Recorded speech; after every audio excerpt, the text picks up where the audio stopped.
नमस्कार. निवेदक विठ्ठल पवार या माझ्या यूट्यूब चॅनलमध्ये आपल्या सर्वांचं मनपूर्वक स्वागत करत आहे.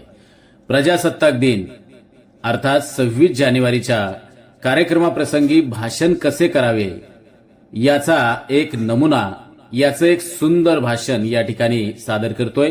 तत्पूर्वी निवेदक विठ्ठल पवार या यूट्यूब चॅनलवर जर आपण नवीन असाल तर माझ्या यूट्यूब चॅनलला सबस्क्राईब करायला विसरू नका. चला तर पाहूया प्रजासत्ताक दिन अर्थात 26 जानेवारीचं प्रभावी भाषण.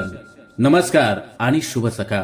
आदरणीय उपस्थित मान्यवर, शिक्षक वृंद, पालकगण आणि माझ्या प्रिय विद्यार्थी मित्र मैत्रिणींनो, आज आपण सर्वजण भारताचा प्रजासत्ताक दिन साजरा करण्यासाठी एकत्र जमलो आहोत.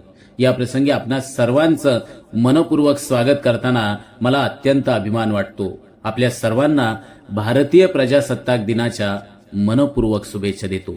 15 ऑगस्ट 1947 रोजी भारताला स्वातंत्र्य मिळालं आणि आपल्याला ब्रिटिश राजवटीच्या जोखडातून मुक्ती मिळाली. मात्र स्वातंत्र्यानंतरही आपल्याला स्वतंत्र संविधानाची आवश्यकता होती.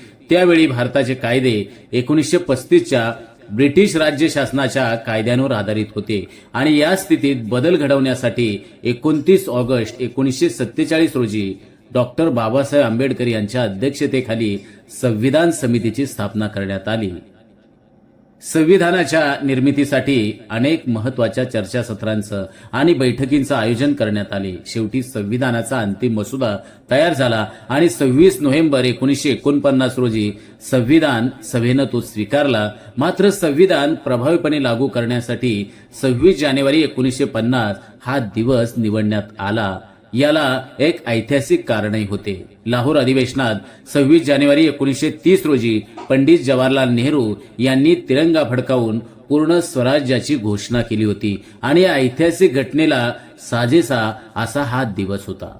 26 जानेवारी 1950 रोजी संविधान लागू झाले आणि भारत एक प्रजासत्ताक देश म्हणून ओळखला जाऊ लागला. संविधानानं आपल्याला अनेक मौल्यवान अधिकार बहाल केले आहेत.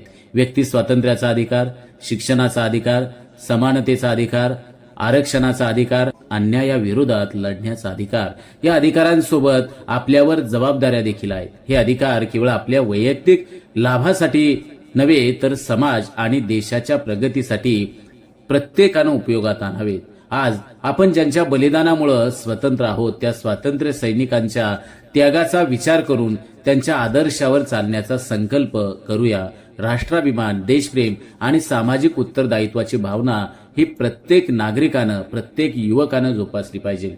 प्रिय विद्यार्थी मित्र मैत्रिणींनो, शिक्षण हे केवळ गुण मिळवण्यासाठी नसून आपल्या जीवनाचे आणि व्यक्तिमत्वाचे शाश्वत मूल्य उभारण्यासाठी आहे. आपण आपल्या पालकांचं स्वप्न पूर्ण केले पाहिजे आणि देशाच्या प्रगतीत योगदान दिले पाहिजे.